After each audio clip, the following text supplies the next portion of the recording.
इस press conference में इतनी सर्दी में आप इतनी फुल कोरम में मौजूद हैं, तो ये speaks volumes of the popularity of Shrikant Jadhav sir. Shrikant Jadhav ji आपके बीच में हैं। आप सभी को पता है कि वो एडीजीपी अम्बाला रेंज हैं और हरियाणा में जो नारकोटिक्स कंट्रोल ब्यूरो के चीफ हैं। श्रीकांत जाधव जी का कोई तारुफ, कोई ही इज़ नॉट इंट्रोडक्शन कराने की कोई बात नहीं है, क्योंकि हिसार में इनका परिचय बहुत जन जन मानस में ये उसके अंदर शामिल हैं। 2007 में जब ये एसपी हिसार थे, तो उस वक्त बागवानी विभाग के 4 कर्मचारियों की अकाल मृत्यु के कारण इन्होंने पूरे हिसार की 35 गौशालाओं को एक इकट्ठा करके एक गौ सेवा समिति के अम्ब्रेला के अंदर लाकर और एक मिशन स्ट्रे कैटल चलाया। तो उस मिशन स्ट्रे कैटल के अंतर्गत पूरे जिले की तकरीबन 5000 गायों को विधिवत रूप से विभिन्न गौशालाओं के प्रांगण उपलब्ध करवाया गया।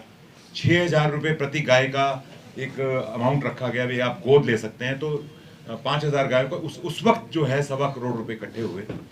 यहाँ से ये जो मिशन स्टे कैटल था, धीरे धीरे हिसार से फैलता हुआ हरियाणा, और फिर उसके बाद पूरे भारत में जो विश्व मंगल गोग्राम यात्रा थी, वो भी यहीं की परिणति थी। उसके बाद एक यहाँ से पंजाब हरियाणा हाई कोर्ट से बहुत ही एक लैंडमार्क जजमेंट आई कि हर जो भी हमारी बेसहारा गाय है उसको 15 रुपये प्रति गाय प्रतिदिन मिलेंगे।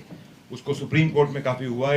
उसके बाद एक काउ सेंचुरी का प्रोजेक्ट दिया गया। तो कुल मिला के मिशन स्टे कैटल के जनक के रूप में श्रीकांत जाधव जी ने जो जनमानस के मन में जो एक जगह बनाई, वो आपसे सब भली भांति परिचित है। उसके बाद सबसे बड़ी जो यहाँ के लोगों को जो एक इनमें इच्छा शक्ति दिखी कि ये कोई भी काम जो है सिंबॉलिक नहीं करते। वो जैसे कवि दुष्यंत कुमार जी कहते हैं कि सिर्फ हंगामा खड़ा करना मेरा मकसद नहीं, सारी कोशिश है कि सूरत बदलनी चाहिए। तो ये ही goes to the grass root, जैसा हम, और इन्होंने यहाँ पे हिसार में कितने लीडर्स को क्रिएट किया है। कहीं भी गए, चाहे वो उसके मतलब मंडोठी में गए, झज्जर में, मंडोठी में आपको पता है कितनी चेन राइवलरी चल रही थी, कितनी जानी दुश्मनी होती थी वहाँ पर इन्होंने डिफरेंट कल्चरल प्लेटफॉर्म से ब्रह्मा कुमारी को इन्वॉल्व किया और उनमें आपस में दोस्तियाँ करवाई। चाहे वो रोटी बैंक की बात है, रोटी बैंक उन्होंने मधुबन में स्टार्ट किया, मधुबन से कुरुक्षेत्रा, फिर उसके बाद वहाँ पे आया, फरीदाबाद में आया, करनाल में आया, आज तक वो चल रहा है। तो सस्टेनेबल उन्होंने काम किए। पुलिस मित्र की बात की। इसके अलावा आप पहले ही भली भांति परिचित है, इतना बड़ा उन्होंने 10,000 करोड़ रुपए से ऊपर का जो एसआईटी की टीम में इन्होंने वैट का घोटाला इन्होंने अनर्थ किया। उसके बाद जो एक AIPMT का जो एग्जाम पेपर लीक हो गया था, सुप्रीम कोर्ट तक इन्होंने फाइट करके वो पेपर कैंसिल करवाया। तो कुछ फहरिस्त बहुत लंबी है।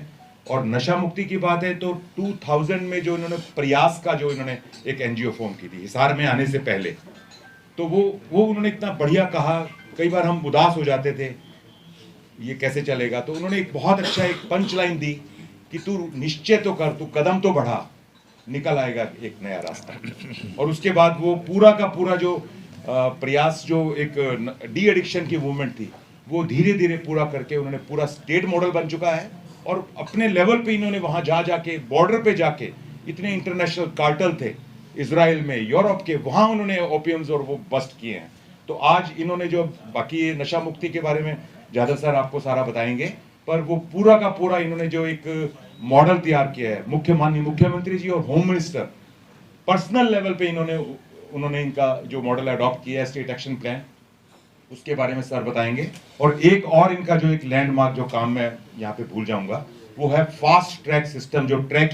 अपना सामान MRP पर नहीं, डिस्काउंट पर लो। और हिसार में डिस्काउंट कहाँ मिल रहा है, ये जानो सेलट्रेंडिंग.com पर। विजिट सेलट्रेंडिंग.com। पहलिया के नाम से जो FSL लेबोरेटरीज का, जो FSL एक फोरेंसिक का जो एक वो टॉपिक था, तो इन्होंने उसमें एक बार कोड सिस्टम लागू किया और वो पूरे नेशनल लेवल पे सारे के सारे स्टेट्स जो उसको अडॉप्ट कर रहे हैं कि उसमें कोई भी पिलफ्रेज नहीं होगा। तो ये कुछ इस तरह के काम हैं। इन्होंने वाकई बहुत अच्छा काम किया है। अगर हर अधिकारी में इस तरह की इच्छा शक्ति आ जाए तो निश्चित रूप से हर प्रॉब्लम का सोल्यूशन है। तो एक बार डिटेल में बताने के लिए श्रीकांत जाधव जी बताएंगे sir. Thank you so much. Thank you Rakesh for your kind words. When I was given the charge, when the department was created, Narcotics Control Bureau Haryana सरकार ने बनाया है, बनाया है केवल इस उद्देश्य से कि नशा जो फैल रहा है सोसाइटी में हरियाणा में उसको हम उसको कम्बैट करने के लिए एक स्पेशलाइज्ड एजेंसी हो जो केवल इसी के बारे में सोचे और इसकी स्ट्रैटेजीज़ बनाए, इसको रोकने का काम करे, इसको लोकल पुलिस को गाइड करे, बाकी जो सेंट्रल एजेंसीज है उनके साथ कोऑर्डिनेट करे, पुलिस को ट्रेन करे कि इसमें इन्वेस्टिगेशन अच्छे से हो और उसके अलावा और जो भी पहलू है इसके उस पर विचार करे और सॉल्यूशंस तैयार करे, स्ट्रैटेजीज़ बनाए और गवर्नमेंट के चूँकि मैं बहुत साल पहले फ़तेहाबाद में, जैसा कि राकेश जी ने बताया, कप्तान रहते हुए मैंने एनफोर्समेंट हमने बहुत करी थी वहाँ पर। बहुत पॉपी हंस का वहाँ पे स्मगलिंग होता था, भुक्की जिसको कहते हैं। We listed all the criminals और हमने एक एक करके सबको पकड़ना वहाँ शुरू किया था और मुझे ऐसा लग रहा था एज ए पुलिस ऑफिसर कि हम कामयाब हो गए हैं, हमने ये प्रॉब्लम ख़त्म कर दी है। But then I met somebody, जो मेरे एक रूटीन था कि I used to talk to the criminals जो पकड़े जाते, ये देखने के लिए कि वो पुलिस ने कोई गलत तो नहीं किया है उनके साथ और सही बंदा पकड़ा गया है कि नहीं। तो उस दौरान कुछ ऐसा हुआ कि it changed my thought. Somebody was cot, जो इमोरल ट्रैफिक एक्ट में पकड़े गए थे, उनसे जब मैंने पूछा कि आप इस धंधे में कैसे आ गए, तो she told me that my father is an addict. और उनको एक दिन जब नशा नहीं मिला तो उन्होंने मुझे किसी के पास भेजा वो लाने के लिए और वहाँ पहली बार मेरा एक्सप्लॉयटेशन हुआ और उसके बाद फिर लगातार ये होता रहा। वो सुनकर मैं हिल गया था कि मैं तो सोच रहा था कि एनफोर्समेंट करके हम इस समस्या को ख़त्म कर रहे हैं, बट ये तो बहुत काफ़ी अंदर तक जड़े जा रही थी। 2000 की बात है। तब हमने एक NGO बनाया था प्रयास नाम से और हम विलेज गाँव जा कर के मोटिवेट करते थे लोगों को नशा छोड़ने के लिए। हमारे पास कोई बैकअप नहीं था, कोई अलग से फंड्स नहीं थे, सब वॉलंटियर्स थे। गुरुद्वारे से खाना आता था, डॉक्टर्स आके चेक करके दवाई देते थे, केमिस्ट दवा दे जाते थे।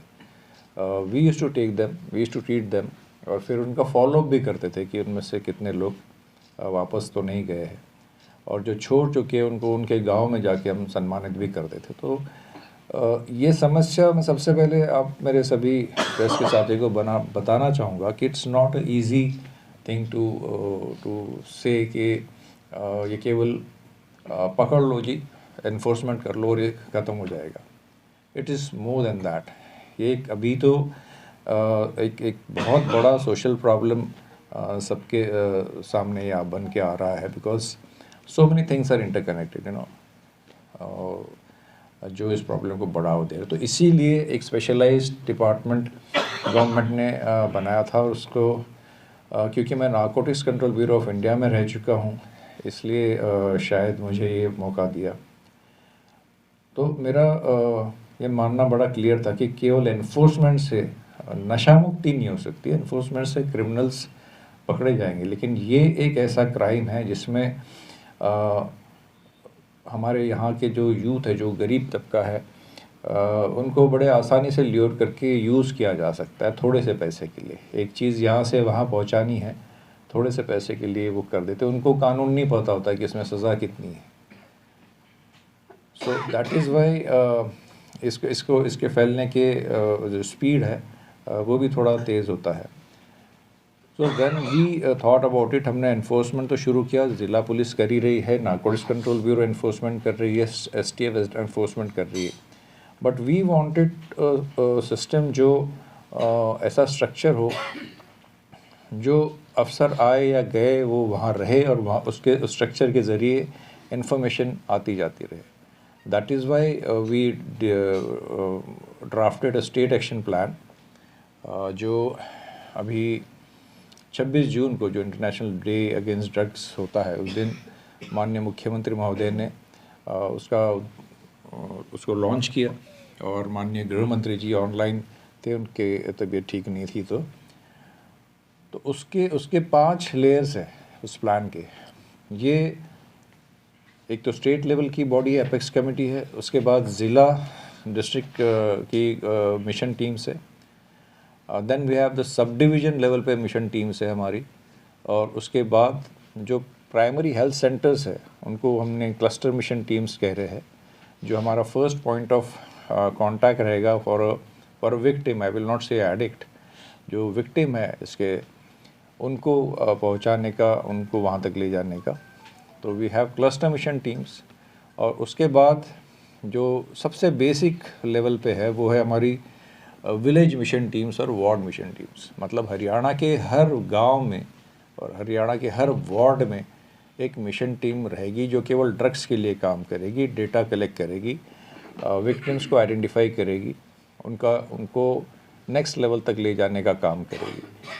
सो we have approx around 6500 villages, और उसमें से लगभग 6200 या 300 गाँव में ऑलरेडी हमारी ये विलेज कमेटीज़ बन चुकी है। और इन कमेटीज़ की खासियत ये है कि it's not only a government structure. इसमें अगर 10 लोग एक विलेज कमेटी के मिशन टीम के मेंबर्स है, तो उसमें से 5 गवर्नमेंट के नुमाइंदे हैं और 5 वहाँ के जो इन्फ्लुएंशियल लोग हैं, प्रतिष्ठित लोग हैं, रिटायर्ड आर्मी या पुलिस ऑफिसर्स है, वो शामिल है। So we have those committees. अभी एक स्ट्रक्चर बनने लगा है, वार्ड में भी हमारे स्ट्रक्चर्स बन रहे हैं, and we are empowering the primary health centres जो हमारे हैं, उनको हम तैयार कर रहे हैं। जो एसेंशियल मेडिसिन्स होते हैं इनको ट्रीट करने के लिए, उसको हमने गवर्नमेंट को लिखा है कि वो वहाँ पर अवेलेबल हो, ताकि जब हम उनको ले जाए वहाँ पर ट्रीटमेंट के लिए तो उनकी हम ट्रीटमेंट कर सके। इस मुद्दे में सबसे बड़ी समस्या ये होती है कि जिनके यहाँ हो जाता है प्रॉब्लम, उनको ये नहीं पता होता है कि हम क्या करें। सबसे पहले तो सोसाइटी के डर से या सोशल स्टिग्मा से वो बताते ही नहीं, छुपाते हैं बहुत दिनों तक, और इन द प्रोसेस फिर वो उसका जो एडिक्शन है वो काफ़ी बढ़ता जाता है। तो ये एक हमने ऑप्शन पूरे हरियाणा की जनता के सामने रखा है कि दिस इज़ अ ऑर्गेनाइजेशन जो केवल पकड़ा धकड़ी ही नहीं करेगी, बल्कि अगर कोई छोड़ना चाहता है नशा, हमने अपना टोल फ्री नंबर हरियाणा में जगह जगह पॉपुलर किया है। मैं खुद अवेयरनेस कैंपेन स्कूल, कॉलेजेस में, यूनिवर्सिटीज़ में करता हूँ, और अभी तक हमारे लगभग 1200-1250 कैंपेन स्कूल, कॉलेजेस, यूनिवर्सिटीज़ में हो चुके हैं, जहाँ लगभग 4-5 लाख स्टूडेंट्स जुड़ चुके हैं, और 1-1.5 लाख स्टूडेंट्स हमारे ई सर्टिफिकेट हमने हमारे साइट पे दिया है, उन्होंने भी वो उसको अपना योगदान दिया है कि हम आपके साथ हैं। So it's a combination of awareness amongst the youth. एक धाकड़ नाम से स्टूडेंट्स के लिए हमने प्रोग्राम किया। स्टेट एक्शन प्लान का मेन तो आपको बता दूं कि 5 टियर स्ट्रक्चर जो मैंने आपको बताया, और उसके बाद ये सारा जो हमारा फोकस है कि हम हर एक विक्टिम तक पहुंचना चाहते हैं, किसी को भी नहीं छोड़ना चाहते। हर विलेज में मिशन टीम्स है, हर वार्ड में मिशन टीम्स है। उनका काम ही ये है कि they will do a survey, they will reach out to every household जहाँ पे कोई एडिक्ट है, और पहले उनको मोटिवेट करेंगे ट्रीटमेंट के लिए। पहले उनको, उनके पेरेंट्स को भी काउंसलिंग की ज़रूरत होती है कि ये कोई डरने की बात नहीं है, कोई छुपाने की बात नहीं। उसके बाद वो नेक्स्ट स्टेज पे ले जाइए क्लस्टर मिशन टीम पे ट्रीटमेंट के लिए, और अगर वो ज़्यादा सीरियस है, उससे मतलब वहाँ के ओपीडी में नहीं होता है, then they will take him to the sub division mission team. वहाँ से कहाँ एडमिट करना, रिहैब सेंटर में कहाँ डॉक्टर्स के पास एडमिट करना, ये वहाँ से देखा जाएगा। आई होप पीछे आवाज़ आ रही है, मुझे कभी कभी माइक ऐसा लगता है कि काम नहीं कर रहा है। हाँ, सो देन वहाँ से उनको, बट और ये जो ट्रीटमेंट का सिलसिला है या रिहैब का सिलसिला है, जो नारकोटिक्स कंट्रोल ब्यूरो ने अपना एक सॉफ्टवेयर बनाया है, हॉक्स सॉफ्टवेयर, उसमें आज 2020 से ये जो भी केसेस दर्ज हो रहे हैं, उसमें सारे डिटेल्स उस केसेस के, लाइक क्रिमिनल्स कौन है, उनके एसोसिएट्स कौन है, उनके गाड़ियाँ कौन सी यूज़ हुई थी, उनके मोबाइल नंबर्स कौन से यूज़ हुए थे, उनके बैंक डिटेल्स क्या है, उनके परिवार के कौन लोग हैं, उनका आना जाना रूट क्या है, ड्रग्स का क्या रूट बना इस केस में, पर्टिकुलर केस में कहाँ से चला, कहाँ डिलीवर होना था, कहाँ डिलीवर हो गया, वो सारा मैपिंग हम कर रहे हैं सॉफ्टवेयर पे। ये आर्टिफिशियल इंटेलिजेंस के साथ हमारा वो सॉफ्टवेयर लिंक्ड है। और ये जो विक्टिम्स का डेटा हम लेंगे, वो प्रयास एक ऐप बनाया हमने जो हमारे सॉफ्टवेयर से लिंक्ड है, और जो भी हमारी लोकल टीम्स हैं उन सबको हमने ऑलरेडी उनके साथ अभी लिंक करना शुरू कर दिया। मेजॉरिटी केसेस में अब 80% तक लिंक हो भी गए हैं। दैट डेटा जो भी आप जाके बताते हैं कि इस घर में, इस गांव में ये 2 लड़के या 10 लड़के या 20 लड़के अफेक्टेड है, वो कॉन्फिडेंशियल रख के हमारे पास आता है। तो एक तरफ तो हम उनकी ट्रीटमेंट की तरफ ले जाएंगे, लेकिन एट द सेम टाइम वो डाटा एनालाइज करके हम ये देखेंगे कि वहाँ तक पहुँचा कैसा, और एनफोर्समेंट के लिए भी हम वो डेटा यूज़ करेंगे। सो एक बहुत बड़ा नेटवर्क इंफॉर्मेशन का जनरेट होने जा रहा है हरियाणा में, जो ऐसा करने वाला हरियाणा पहला राज्य है देश में। 18 गवर्नमेंट के डिपार्टमेंट्स इस स्टेट एक्शन प्लान के साथ जुड़े हैं। हेल्थ है, एजुकेशन है, स्पोर्ट्स है, फॉरेस्ट है, एक्साइज है, सो मेनी डिपार्टमेंट्स, और ये सभी को अपना अपना क्या काम है वो उसमें बताया गया है। तो एक इस तरह का स्टेट एक्शन प्लान बनाने वाला हरियाणा पहला राज्य बना है। और जो इन्फॉर्मेशन बेस आप देखिए कि 6500 गाँव में से इन्फॉर्मेशन आएगी, लगभग 1600 हमारे वार्ड्स है वहाँ से इन्फॉर्मेशन आएगी। इसके अलावा जितने डी एडिक्शन सेंटर्स है, जो गैप्स है इस प्रॉब्लम में, जितने डी एडिक्शन सेंटर्स है गवर्नमेंट के और प्राइवेट, उनको बहुत अच्छे से मॉनिटरिंग अभी तक हुआ नहीं था। अब वो भी हमारे सॉफ्टवेयर से हम लिंक कर रहे हैं, ताकि वहाँ कितने लोग आए, वहाँ ट्रीटमेंट कितनों को दी गई, क्या दवाई दी गई, वहाँ से कोई लीकेज हो रही है क्या दवाई की, ये भी हम देखेंगे।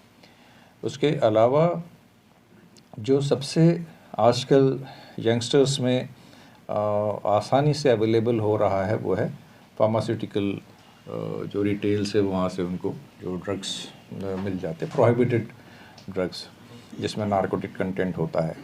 तो उस पर भी कोई हमारी अभी तक ऐसी व्यवस्था नहीं थी कि हम उनको मॉनिटर कर सके।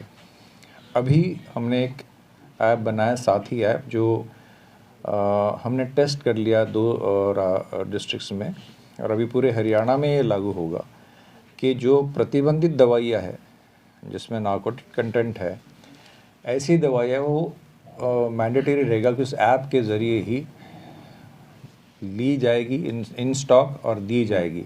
उसको स्कैन करके उसमें डॉक्टर की पर्ची स्कैन होगी प्रतिबंधित दवाई में, और अगर वो दवाई दे देते हैं तो वो स्टैम्प करके उसको लौटाएंगे कि इसको दवाई दी गई, सो दैट वो सेम स्लिप दोबारा वो कहीं और यूज़ ना कर सके। और उसके अलावा जो भी स्टॉक है from the manufacturing and till the distributor, कि कितना रॉ मटेरियल आया, उस रॉ मटेरियल की कितनी दवाइयाँ, कितनी गोलियाँ, कैप्सूल्स बननी थी, कितनी बनी, वो किसके किसके पास गई, वो उन्होंने आगे किनको बेचा, ताकि जब हम कोई ग्राउंड पे किसी कैप्सूल का या कोई टैबलेट्स को पकड़ते हैं तो हम एकदम लास्ट एंड तक जा सके। तो ये भी टेक्नोलॉजी के साथ है, बहुत हर चीज़ हमने जोड़ रखी है कि कोई इन्फॉर्मेशन जो भी आएगी अभी आने वाले दिनों में, वो सारी साइंटिफिक एविडेंस बेस्ड होगी, वो कोई हवा में बातें नहीं होगी। और जब वो डेटा आना हमारे पास शुरू होगा तो हमको ये पता चलेगा कि आज के दिन में हरियाणा में ट्रामाडोल कहाँ बिकी, किसने किसने ली, उनके डिटेल्स हमारे पास आ जाएंगे, किस पॉकेट्स में ज़्यादा बिकी। तो हमारी एनफोर्समेंट अकॉर्डिंगली हम घुमाएंगे फिर कि यहाँ ये चीज़ें ज़्यादा चल रही है, जो आज के दिन में साइंटिफिकली अवेलेबल नहीं है। वैसे हमारे पुलिस के सोर्सेज से हम पता करते हैं, but it will be a very scientific thing to do. So we have Prayas app जिसमें सभी विक्टिम्स की डिटेल्स आएगी, उनकी ट्रीटमेंट की डिटेल्स आएगी, और वी हैव साथी ऐप जिसमें ये दवाइयों का जो मूवमेंट है वो हम कंट्रोल करेंगे, और वो सारा जुड़ा हुआ है हमारा सेंट्रल सॉफ्टवेयर जो है हॉक से, जिसमें ऑलरेडी केस के सारे डिटेल्स आ रहे हैं, कंप्लीट मैपिंग हो रही है, रूट्स की मैपिंग हो रही है। हमने ऑलरेडी हरियाणा में कौन सा ड्रग कहाँ से आता है, कहाँ जाता है, उसकी मैपिंग करके हमने ऑलरेडी फील्ड यूनिट्स को वो इन्फॉर्मेशन दे दी है। So this is something which is very painstaking. इसमें समय लग रहा है ये टीमें खड़ी करने के लिए, बिकॉज इस समस्या को प्राइमरीली लोग समझते हैं कि तो पुलिस की समस्या है, तो वो रिलेक्टेंस होता है कि ओनरशिप लेने में रिलेक्टेंस होता है, बट हमने इसकी पूरी ओनरशिप ली है कि कोई करे ना करे हम इसको करके रहेंगे। ये टीमें बन गई है और अब इसका सर्वे शुरू होगा, उसके बाद जो डेटा आएगा उसको हम लेकर के आगे हॉस्पिटल्स और अभी तो प्राइवेट और गवर्नमेंट हॉस्पिटल्स में भी जो एडिक्ट्स आते हैं उनका भी डेटा हमने अभी हाल ही में उनसे बात करके अब वो भी हम लिंक करेंगे, so that we will come to know what is happening in the hospitals also. Like this is data I can give this to you also, कि ये दिखाता है कि हमारी कितनी टीमें हैं और कितनी अभी तक बन गई है। This is something unheard of in any state. Like we have 22 district mission teams वो बन गई है, we have 75 सब डिवीज़न मिशन टीम्स जो बन गई है, we have 652 cluster mission teams, उसमें से 606 primary health centre related teams बन गई है। वार्ड्स 1621 है हमारे, 1563 वार्ड मिशन टीम्स बन चुकी है और विलेज मिशन टीम्स जो है 6824 टीमों की ज़रूरत है, वो हमारी 6315 बन चुकी है।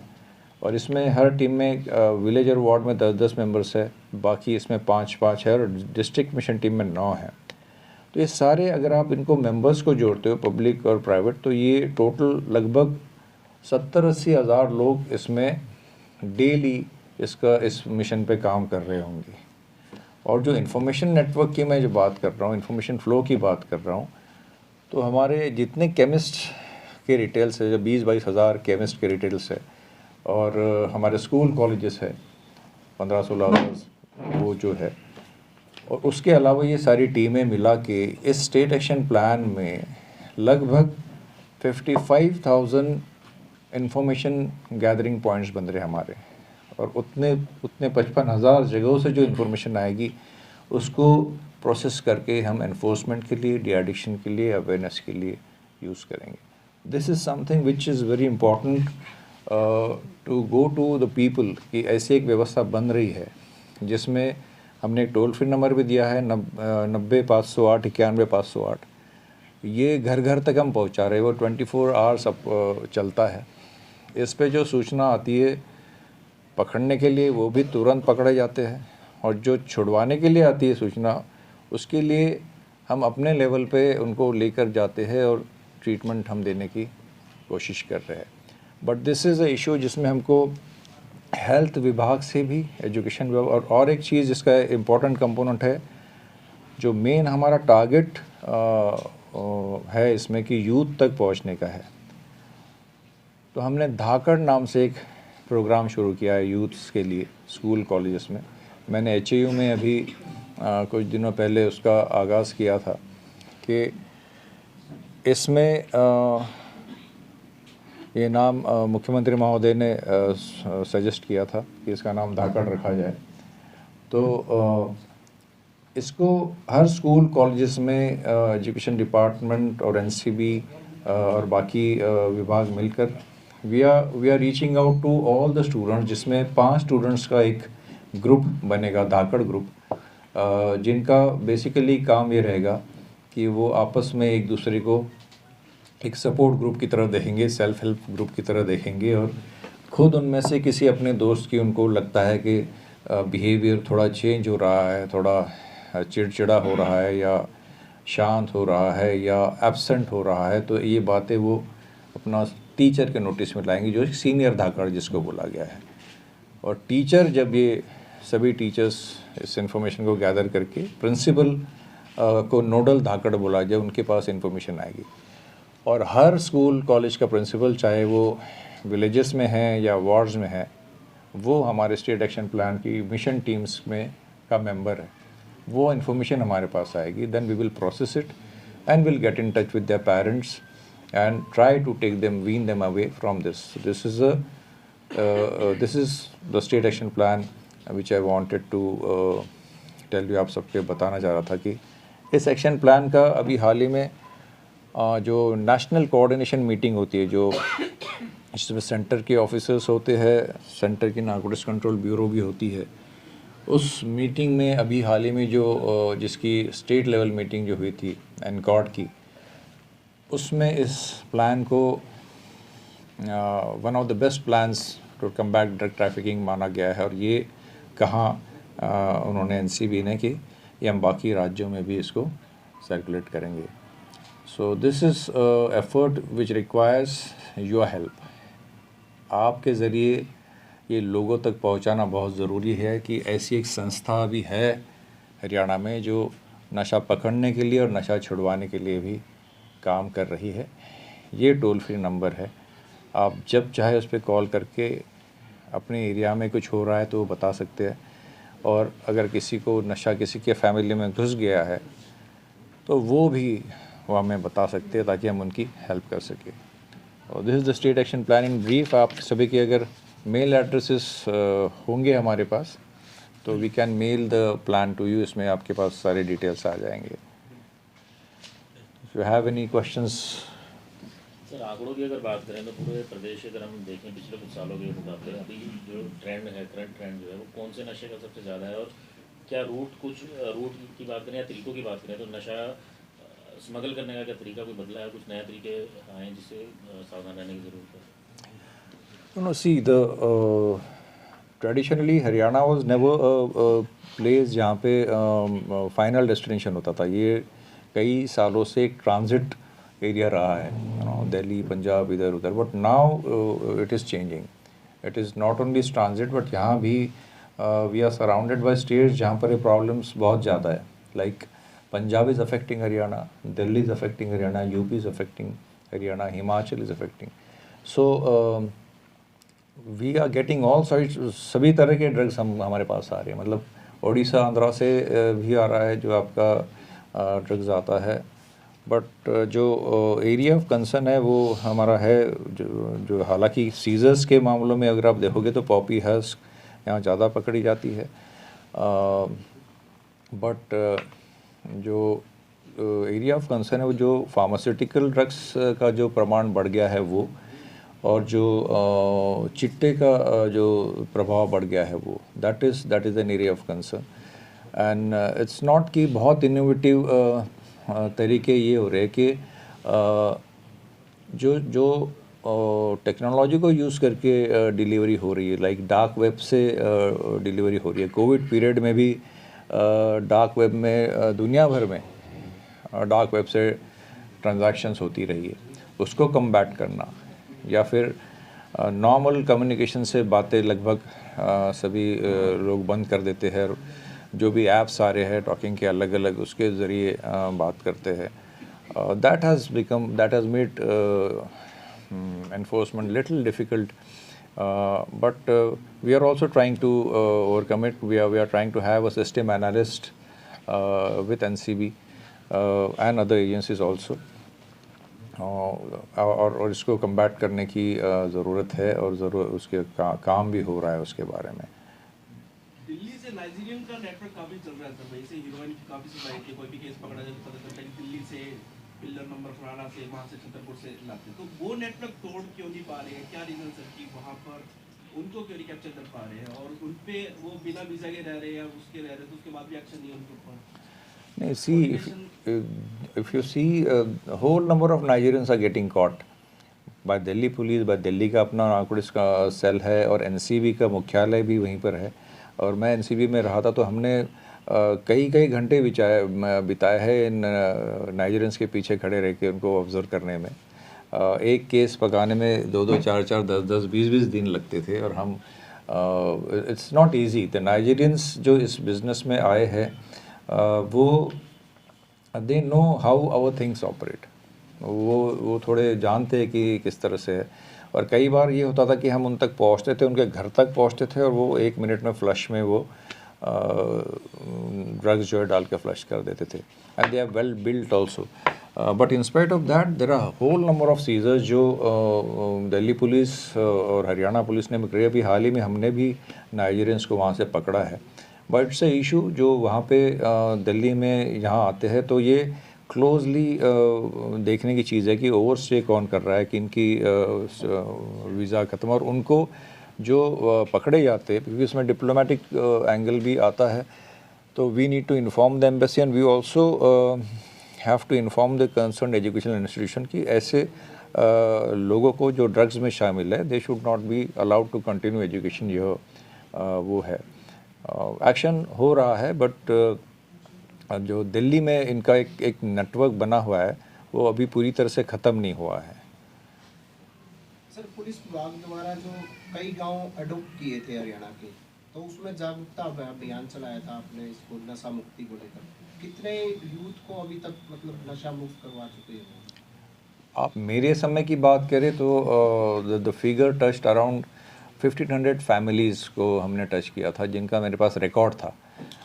बाकी ऑफिसर्स अपने लेवल पे भी कर रहे हैं, उसका कोई रिकॉर्ड मेरे पास उपलब्ध नहीं है। इसीलिए हम ये अभी जो कर रहे हैं ये पूरा एविडेंस बेस्ड करना चाहते हैं कि कितने लोग नशा कर रहे हैं वो तो हमको पता हो पहले, और कितनों को हमने ट्रीटमेंट दी वो भी पता हो।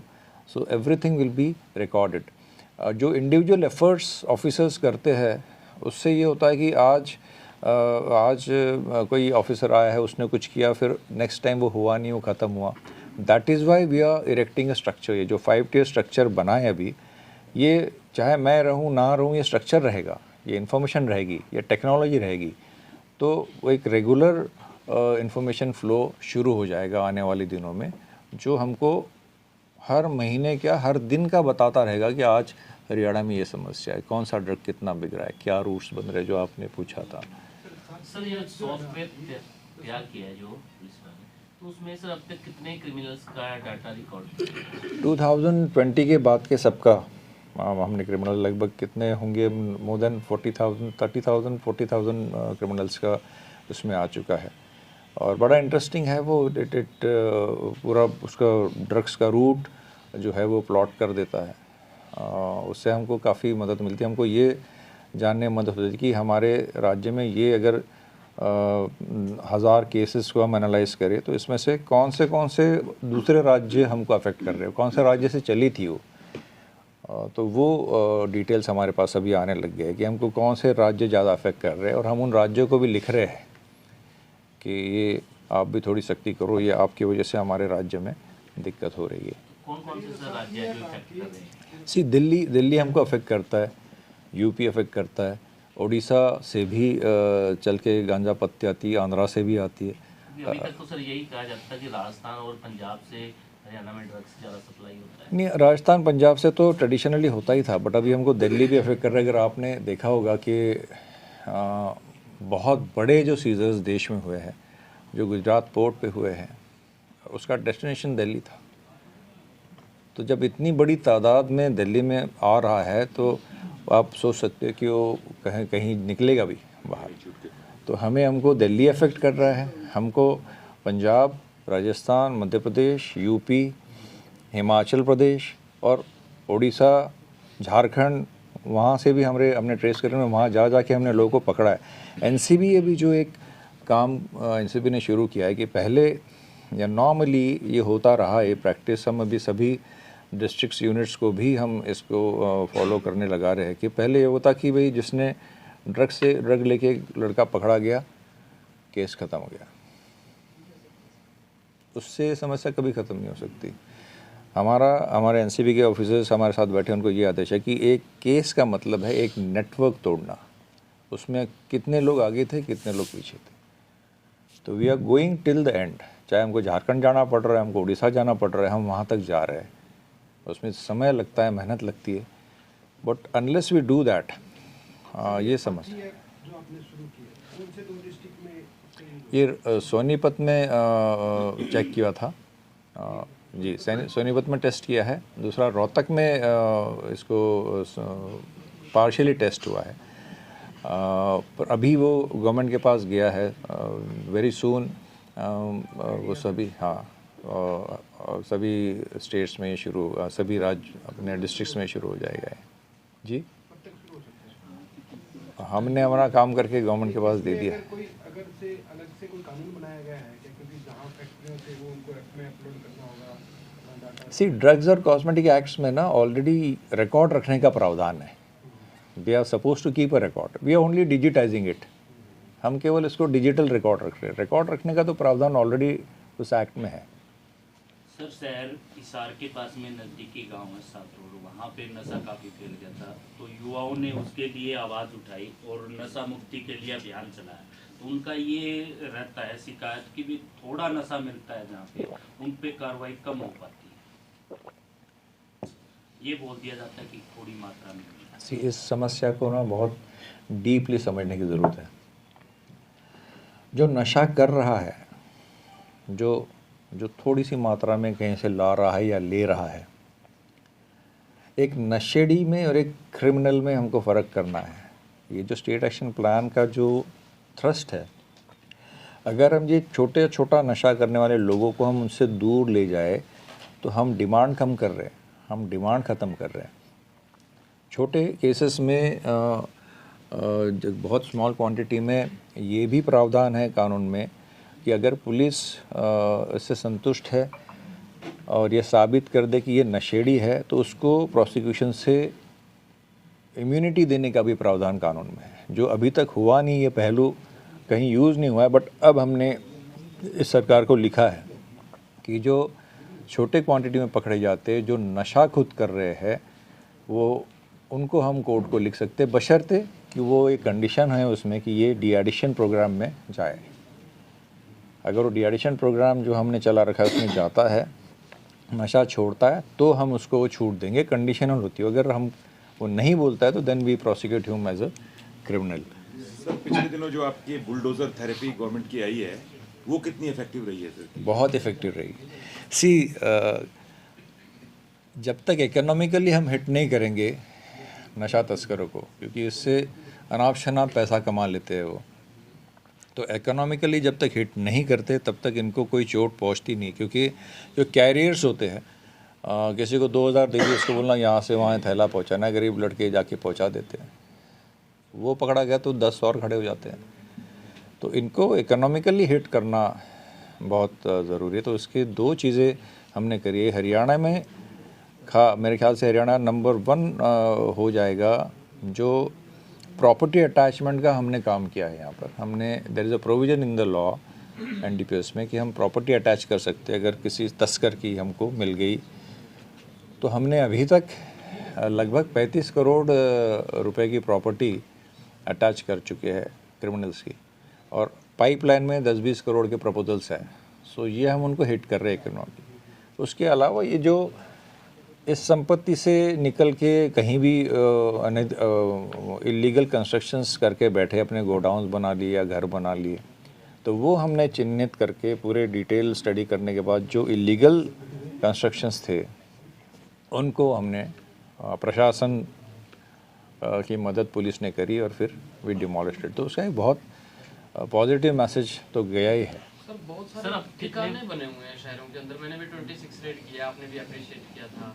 तो उन वो जो बेसिकली जितने भी ठिकाने हैं ना, वो सारे के सारे सरकारी जो जगह है, पुरानी जो खंडर हैं उनके अंदर हैं, और इतना मटेरियल पड़े उनके अंदर, चाहे गाड़ियाँ की गाड़ियाँ भर लो, इतनी पुरानी सिरिंज हैं, कहीं पे ब्लड पड़ा हुआ है उनका, किया हुआ पंपिंग की हुई, वो ठिकाने नहीं टूट पा रहे। मैंने काफ़ी बारी उनकी एप्लीकेशंस भी दी हैं। पहले एसपी साहब थे बलवान सिंह राणा जी, उससे पहले हमारी प्रियंका सोनी मैम थी, उनको भी दी थी, अनिल विज जी को भी दी थी, बट वो ठिकाने टूटे मतलब वहाँ सेल होता है, मतलब पुरानी बिल्डिंग है सर, बच्चे वहाँ पे जाते हैं और वहाँ पे जाके नशा करते हैं, आराम से बैठे रहते हैं। फिर उन ठिकानों के अंदर वो करते करते वो कूड़ा कचरा इतना ज़्यादा हो जाता है कि आप कितना ही मटेरियल उसके अंदर से, और इतना भी नहीं देखते वो कि भाई पैसा उनके पास में कम है, एक ही सुई से 4-4 आदमी लगा रहे हैं, 5-5 आदमी लगा रहे हैं। This is very serious. ये जो मामला है ये बहुत सीरियस है। जो इंजेक्टेबल ड्रग्स का जो मामला है, जिसके वजह से आपने देखा होगा कि हिसार, सिरसा में भी और काफ़ी और जगह पे भी जो डेथ्स हुई,